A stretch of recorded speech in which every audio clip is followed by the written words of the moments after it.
जय हिंद दोस्तों। मैं आपका दोस्त अनिल कुमार और मेरे चैनल का नाम है एजुकेशन मंत्रा।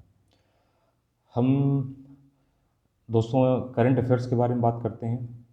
अभी जो 10-15 मिनट का टाइम हमारे पास रहेगा आपके लिए जो है, वो उसमें हम करंट अफेयर्स के बारे में बातें, फैक्ट के बारे में बात करेंगे, कॉन्सेप्ट के बारे में बात करेंगे और दोस्तों उन चीज़ों के बारे में जानकारी करने की कोशिश करेंगे जो हमारे विश्व में हमारे एग्ज़ाम के लिए इम्पोर्टेंट है, जो विश्व में घटित हो रही हैं। क्योंकि दोस्तों जो करंट अफेयर्स है वो उसमें लगभग ये माना जाता है कि आसमान के नीचे जो कुछ भी हो रहा है वो सब कुछ उसमें पूछा जा सकता है। खासतौर से हमारे जो बड़े कंपटीशन है, यूपीएससी हुआ, यूपीपीएससी हुआ, एसएससी हुआ, इन सब कंपटीशनों में और भी हैं बैंकिंग से रिलेटेड, वहाँ पर कोई भी जो करंट का इशूज़ है, और इसीलिए आपको सिलेबस में सीधे सीधे राष्ट्रीय, अंतर्राष्ट्रीय और राज्य, इन तीन चीज़ों के बारे में लिखा हुआ होता है। तो राष्ट्रीय, अंतर्राष्ट्रीय, ये दोनों आप जानते हैं, विश्व में कुछ भी हो रहा हो अंतर्राष्ट्रीय, राष्ट्रीय जो देश के अंदर हो रहा है, भारत देश के अंदर हो रहा है, और राज्य मतलब संबंधित अगर किसी राज्य का एग्ज़ाम है, जैसे यूपी पीसीएस है, यूपी का पीसीएस है अगर एग्ज़ाम, तो यूपी में पूछा गया राज्य से संबंधित करंट अफेयर्स, कोई भी राज्य में कोई नियुक्ति हुई है, कोई डेथ हुई है, कोई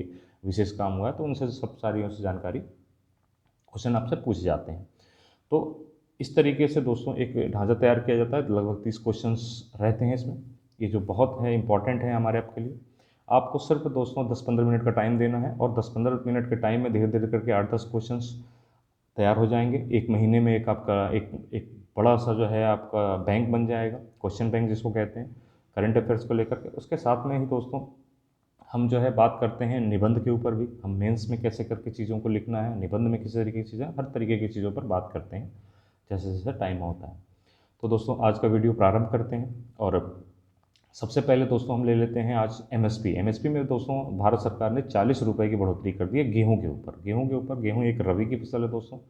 रबी की फसल के अंदर रबी का एमएसपी आ गया है, मिनिमम सपोर्ट प्राइस, इसको हिंदी इसमें कहते हैं, इसका फुल फॉर्म हुआ है एमएसपी का, मिनिमम सपोर्ट प्राइस, यानी कि न्यूनतम समर्थन मूल्य। ये 40 रुपये बढ़ा करके दोस्तों 2015 रुपये हो गया है। अब आप ये सोच रहे होंगे कि एमएसपी क्या होता है। एमएसपी दोस्तों अभी जो आंदोलन, किसान आंदोलन चल रहा है, उसमें इस बात को लेकर के विशेष रूप से मुद्दा बना हुआ है कि क्या एमएसपी सरकार ख़त्म करना चाहती है। इसीलिए सरकार जो है कह रही है कि आप कानूनी मान्यता दे दो कि एमएसपी रहेगा। सरकार कह रही है कि हमें एमएसपी नहीं ख़त्म करना है, आप बिल्कुल। तो इन दोनों में टकराव हो रहा है और लगातार आप किसान आंदोलन के विषय में सुन रहे होंगे, देख रहे होंगे टीवी पर। तो एमएसपी क्या है, मिनिमम सपोर्ट प्राइस। सरकार कुछ ऐसे तय कर देती है रुपए, जो किसान अगर मंडी में जाए, सरकारी मंडी में जाए, तो वो रुपए तो उसको मिले ही मिले। ऐसा क्यों किया जाता है दोस्तों? जैसे 2015 रुपये अगर कर दिया है सरकार ने गेहूं के ऊपर, अगर सरकार ऐसा नहीं करेगी तो बीच में जो एजेंट हैं, जो दलाल होते हैं दोस्तों, वो अपना स्टोर बना करके मनमाना पैसे में इस किसान से खरीदेंगे। जैसे एक बेस मिल गया किसान को कि 2015 रुपये, तो वो बार्गेनिंग कर लेते हैं बीच में भी, कह रहे 2015 रुपये, तो अगर अगर वहाँ वो मंडी में बेच भी नहीं पा रहे हैं, उसके बावजूद भी अगर लोकल स्तर पर बेच रहे हैं, तो वो उसको आधार मानते हैं कि 2015 रुपये तक में मेरा गेहूँ जा सकता है। जैसे क्या है कि हम कोई सामान बेचते हैं तो हम इस पर, हमको पता होता है कि ये चीज़ हमारी कितने की है। किसी ने कहा कि नहीं कम देंगे, तो आप बोल सकते हैं ना कि यार 1500 का तो हमने खरीदा ही खरीदा है यार, तो आप कम कर दो थोड़ा, चलो 200-400 रुपये सेकेंड बाद में ले आए हैं, या पुरानी हो गई है तो 500 रुपये, 1000 रुपये कम कर दो। लेकिन आपका बेस प्राइस जो है उसको तो आपको पता होता है कि ये बेस प्राइस मेरा है। इसी प्रकार भारत सरकार किसानों के लिए एक बेस प्राइस तय कर देती है गेहूँ पर और धान पर। लगभग 23 फसलें इसमें दोस्तों आती हैं, 23 फसलों का एमएसपी तय किया जाता है। ये सारी बातें इंपॉर्टेंट है दोस्तों। एमएसपी फुल फॉर्म इंपॉर्टेंट है। एमएसपी कितनी चल रही है रबी की फसल में गेहूं की, ऐसे ही खरीफ की फसल में धान की एमएसपी कितनी होती है। जब खरीफ की फसल ऐलान, जब उसका जो है आ जाएगा, भारत सरकार उसके लिए भी अगर तय कर देगी खरीफ की फसल का, तो वो भी आपको बताएंगे। अभी रबी की फसल का जो है तय किया गया है 2015 रुपये, जिसमें 40 रुपये, और ये भी इंपॉर्टेंट दोस्तों कितने रुपए की बढ़ोतरी की गई है। इस तरीके से दोस्तों क्वेश्चंस आते हैं, इस जगह से इतने क्वेश्चन बनते हैं। ये सारे क्वेश्चन अगर आपको पता है तो इस यहाँ से आपका क्वेश्चन कोई बाहर नहीं जाने वाला। कितने एमएसपी का फुल फॉर्म क्या है? मिनिमम सपोर्ट प्राइस, न्यूनतम समर्थन मूल्य इसको हिंदी में कहते हैं। कितनी बढ़ोतरी की गई है गेहूं के एमएसपी में? 40 रुपये की बढ़ोतरी की गई।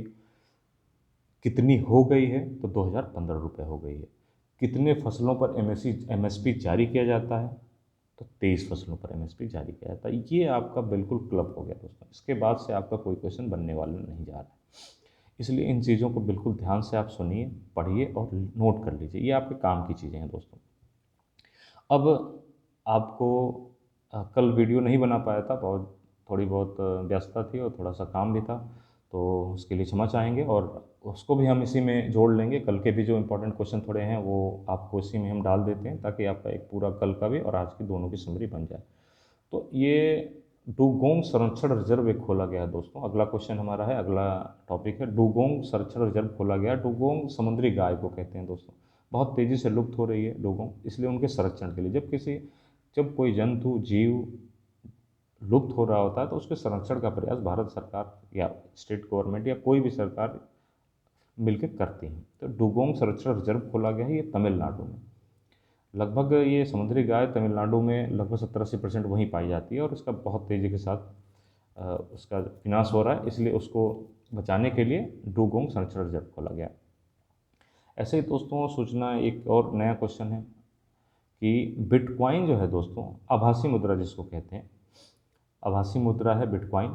इसको राष्ट्रीय मुद्रा बनाया है एल सल्वाडोर ने। दोस्तों एल सल्वाडोर एक देश है जिसने अपनी राष्ट्रीय मुद्रा बना दी है बिटकॉइन को। ये आभासी मुद्रा है, भारत में ये बैन है, भारत में इसका कोई चलती हैं, लेकिन भारत सरकार से इस बात का कोई मतलब नहीं है कि वो बिटकॉइन में यहाँ पे भी सब चीज़ें होती हैं, लेकिन आप उससे कोई वस्तु खरीद नहीं सकते अभी। भारत सरकार की तरफ से ये भारत सरकार की तरफ से इसका वो नहीं किया गया है कि आप उसको, चलन में नहीं है भारत सरकार की तरफ से, इसलिए आप उससे कुछ खरीद नहीं सकते। आप बस ट्रांजैक्शन कर सकते हैं, वहाँ भेज सकते हैं, यहाँ भेज सकते हैं। तो ये दोस्तों हैं आपका। फिर क्या है दोस्तों कि अभी अंतर्राष्ट्रीय साक्षरता दिवस मनाया गया है 8 सितंबर को। 8 सितंबर को अंतर्राष्ट्रीय साक्षरता दिवस मनाया गया है। ये क्वेश्चन सीधे सीधे आते हैं, फैक्ट क्वेश्चन है दोस्तों। इससे आपको जो है थोड़ा सा ध्यान रखना है, याद करना है चीज़ें कि कैसे हैं। अब आप आ जाइए दोस्तों, अफ़गानिस्तान के ऊपर बात कर लेते हैं। पिछले वीडियो में 2 दिन 3 दिन पहले दोस्तों मैंने आपको एक सूचना, हालांकि उस समय वो सूचना ठीक आ रही थी, लेकिन वो बाद में सूचना, वहाँ के अंतर्कलह कुछ हुआ था तालिबान के अंदर, तो जिसकी वजह से सूचना गलत हो गई।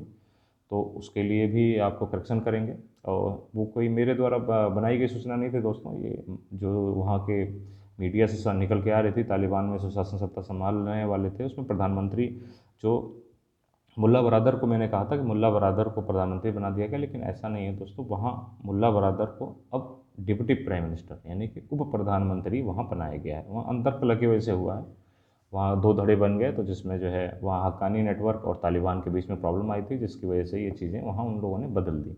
अब क्या है दोस्तों, ये मुल्ला हसन अखुंद को अब तालिबान का या अफ़गानिस्तान का प्रधानमंत्री बनाया गया। तालिबान की तरफ से इनको मुल्ला हसन अखुंद करके हैं, मुल्ला हसन अखुंद नाम है। तालिबान और अफ़गानिस्तान का इनको प्रधानमंत्री चुना गया है, जबकि मुल्ला बरादर को वहाँ का डिप्टी पीएम यानी कि उप प्रधानमंत्री बनाया गया है।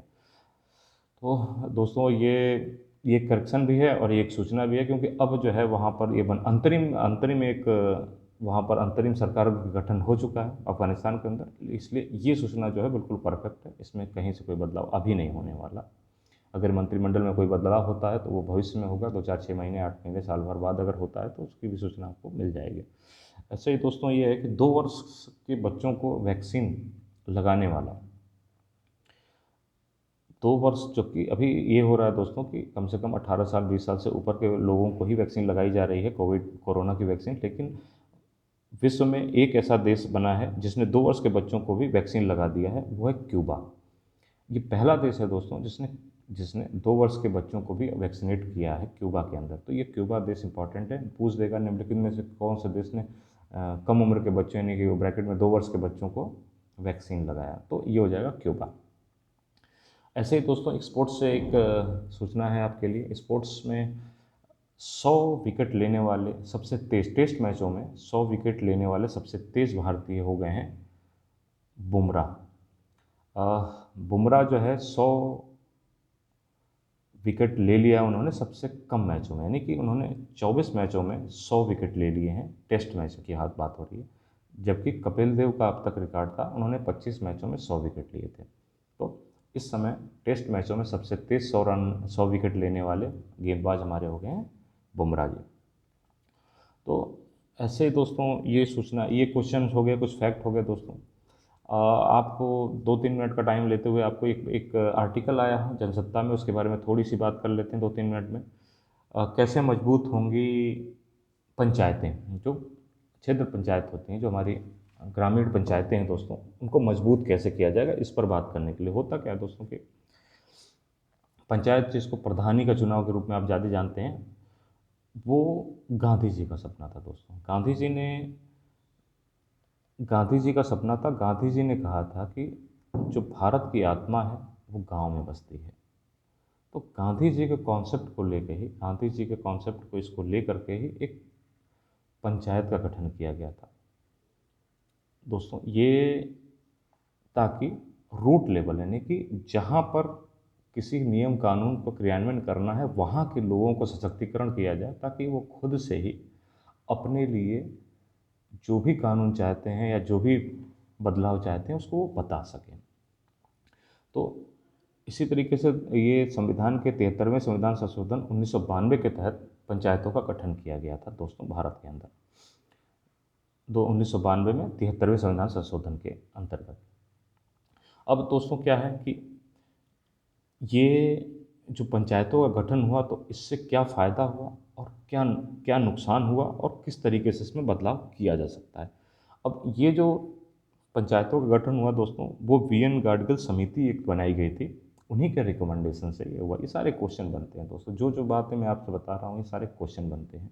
ये अलग बात है कि करंट का क्वेश्चन नहीं है, पॉलिटिकल साइंस का क्वेश्चन बन जाता है, पॉलिटी का क्वेश्चन बन जाता है, वो कभी और बात करेंगे। लेकिन ये है कि सामने चीज़ें हैं, इसलिए आपको बताते चल रहे हैं।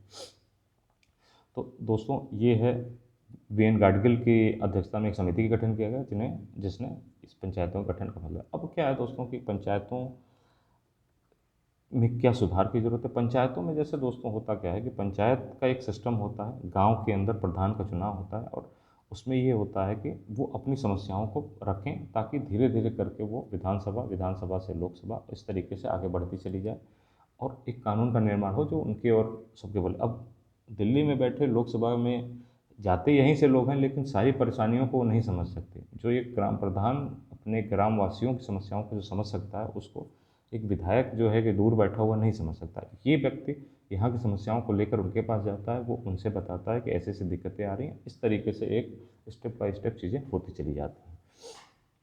तो दोस्तों इसमें क्या है, कहा जाता है ओपन, ग्राम प्रधान के साथ, गांव वालों के साथ एक ओपन बहस होनी चाहिए, एक ओपन तरीके से बातचीत होनी चाहिए, ताकि सारे गांव वाले मिल करके एक साथ में किसी किसी भी चीज़ का निर्माण कर सकें, अपने गांव में सुविधाओं को निर्माण करा सकें। लेकिन ऐसा नहीं देखा जा रहा है। ग्राम प्रधान जो होता है इन सब चीज़ों को नहीं करता है, ताकि वो उसकी अपनी मोनोपोली बनी रहे, वो जो चाहे वो कर ले, किसी की भागीदारी उसमें नहीं रहे। तो एक कमी ही है दूर। अब इसको दूर करने के लिए सरकार प्रयास कर सकती है, जैसे वीडियोग्राफिंग करा सकती है कि आप एक वीडियोग्राफिंग कर करके आप भेजेंगे चैनल से, या किसी जन सूचना द्वारा इस चीज़ को प्रसारित कराने का प्रयास कर सकती है कि नहीं, आपको ये सूचना देनी ही पड़ेगी।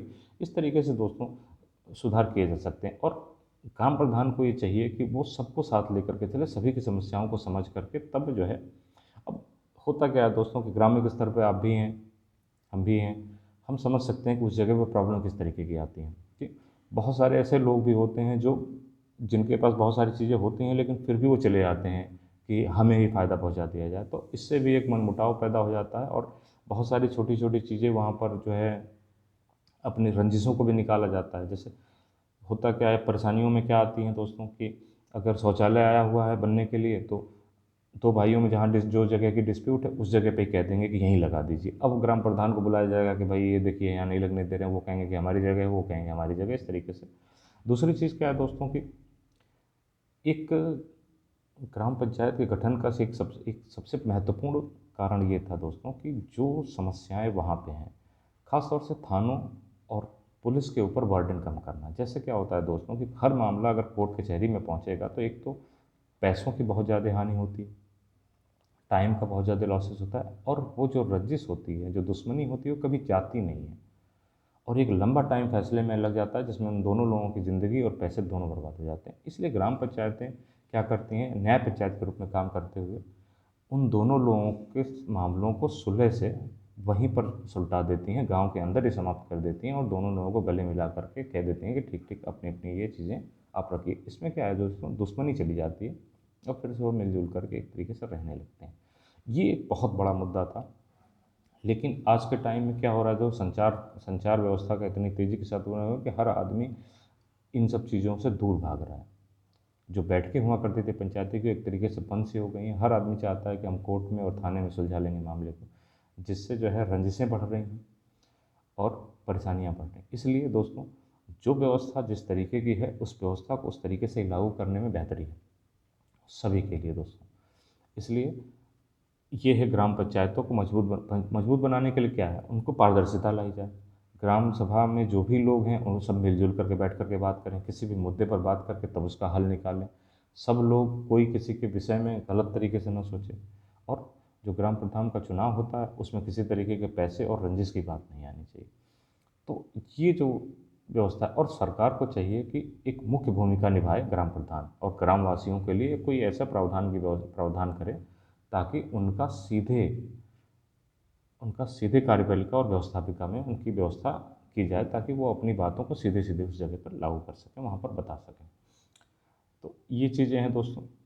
इन चीज़ों का यूज़ हम आप निबंध के अंदर कर सकते हैं। ग्राम पंचायतों के विकास में अगर कोई दिया, स्थानीय निकायों के विकास की बात करी जा रही है तो बता लिख सकते हैं। क्या कहते हैं, व्यवस्थापिका कार्यपालिका और इसके बारे में बात हो रही है तो आप लिख सकते हैं। ग्रामीण विकास में आप लिख सकते हैं। मतलब बहुत सारी चीज़ें आती हैं, बहुत सारे निबंध होते हैं, बहुत सारे आर्टिकल्स हैं जहाँ पर आप इन चीज़ों को डाल सकते हैं और आप अपने आंसर को अच्छा बना सकते हैं। तो दोस्तों, आज के लिए इतना ही। बहुत बहुत धन्यवाद आपका। और दोस्तों, हमारे चैनल को सब्सक्राइब करिए, हमें हौसला दीजिए ताकि हम और आपको आपके लिए अच्छे अच्छे क्वेश्चंस, अच्छी अच्छी जानकारियाँ ला सकें। धन्यवाद।